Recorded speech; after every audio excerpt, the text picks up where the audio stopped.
रूस इस वर्ष घरेलू स्तर पर प्रायोगिक कोरोना वैक्सीन की 3 करोड़ खुराक का उत्पादन करने की योजना बना रहा है, जिसमें 1 करोड़ 70 लाख विदेशों में निर्माण करने की क्षमता है। रूस ने पिछले दिनों घोषणा की है कि उसने कोरोना वायरस का वैक्सीन बनाने की दिशा में मानव परीक्षण को सफलतापूर्वक पूरा किया है।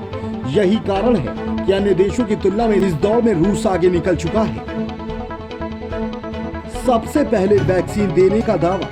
रूसी वैज्ञानिकों का दावा है कि विश्व की पहली कोरोना वायरस वैक्सीन अगस्त में लॉन्च हो जाएगी। Gamaleya National Research Centre for Epidemiology और माइक्रोबायोलॉजी के निदेशक अलेक्जेंडर गिंट्सबर्ग ने कहा कि कोरोना वैक्सीन 12 से 14 अगस्त तक लोगों को दी जाने लगेगी।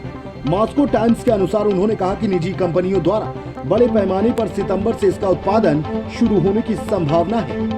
इस बारे में रूस का दावा है कि मॉस्को स्टेट मेडिकल यूनिवर्सिटी ने दुनिया के पहले कोरोना वायरस वैक्सीन के लिए क्लिनिकल ट्रायल सफलतापूर्वक पूरा कर लिया है।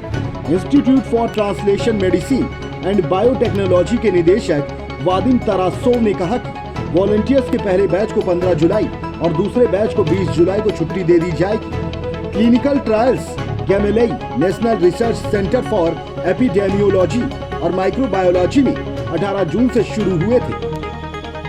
टीके का पहला मानव परीक्षण 38 लोगों पर 1 महीने तक चला। यह परीक्षण इसी सप्ताह समाप्त हुआ।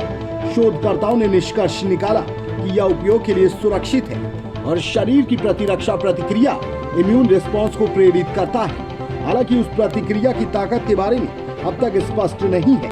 कई हजार लोगों को शामिल करने वाला एक बड़ा चरण तीसरा परीक्षण अगस्त में शुरू होने की उम्मीद है। रूसी प्रत्यक्ष निवेश कोष RDIF के प्रमुख किरिल दिमित्रिक ने कहा कि हम मानते हैं कि वर्तमान परिणामों के आधार पर इसे रूस से अगस्त में और सितंबर में कुछ अन्य देशों में मंजूरी मिल जाएगी। यह संभवतः दुनिया की पहली वैक्सीन है। पूरी दुनिया कोरोना महामारी को रोकने के लिए 150 से अधिक संभावित टीकों का विकास और परीक्षण किया जा रहा है। विश्व स्वास्थ्य संगठन के आंकड़ों के अनुसार कम से कम 2 अंतिम चरण, तीसरा मानव परीक्षणों में एक चीन में और दूसरा ब्रिटेन में विकसित किया जा रहा है।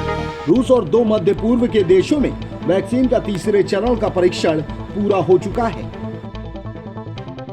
सेचनो यूनिवर्सिटी में institute of medical parasitology, tropical and vector borne disease के निदेशक अलेक्जेंडर लुकाशेव के अनुसार इस पूरे अध्ययन का मकसद मानव स्वास्थ्य की सुरक्षा के लिए कोविड-19 वैक्सीन को सफलतापूर्वक तैयार करना था। लुकाशेव ने बताया था कि सुरक्षा के लिहाज से वैक्सीन के सभी पहलुओं की जांच कर ली गई है। लोगों की सुरक्षा के लिए यह जल्द बाजार में सुलभ होगा। ड्रग्स और जटिल उत्पादों के निर्माण में भी यह सक्षम है। सेचेनोव तारसोव ने कहा कि सेचेनेव विश्वविद्यालय ने न केवल एक शैक्षणिक संस्थान के रूप में बल्कि एक वैज्ञानिक और तकनीकी अनुसंधान केंद्र के रूप में भी सराहनीय काम किया है।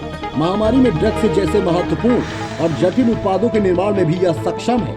हमने कोरोना टीके के साथ काम करना शुरू किया। कोरोना की वैक्सीन वैश्विक स्तर पर बड़ी संख्या में रिसर्च इंस्टीट्यूट और फार्मा कंपनियां बनाने में जुटी हैं।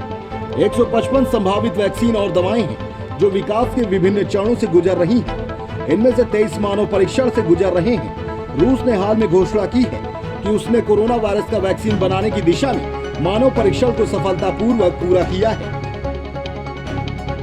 हालांकि अमेरिका, ब्रिटेन, भारत, चीन और ऑस्ट्रेलिया कई संभावित वैक्सीन पर कार्य कर रहे हैं। भारतीय दवा कंपनी जायड्स कैडिला ने कहा कि कोविड-19 के वैक्सीन बनाने के लिए मानव परीक्षण शुरू कर दिया गया है।